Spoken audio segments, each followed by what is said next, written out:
On a sunny day, little Gazelle plays happily in the garden full of green grass and tall trees. Gazelle places her plate of grapes on a small table near the fence and looks around proudly.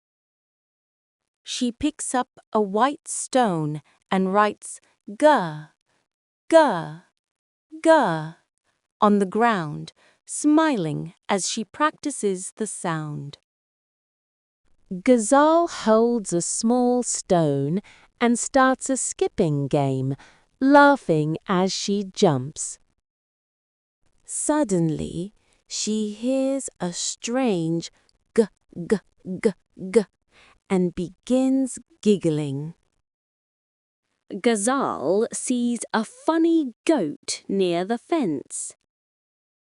The gate is closed. You can't eat my grapes. But Gazelle still hears g, g, g and notices the grapes getting fewer and fewer. Now, kids, how do you think the goat ate the grapes?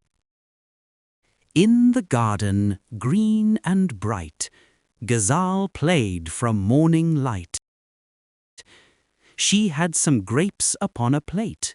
Near the gate they looked so great. She wrote on ground with a small white stone, "G, g, g, g," she said with a tone. She held a stone to play a game. Laughing loud, she called her name. Then she heard a g-g sound. A goat was near, it jumped around.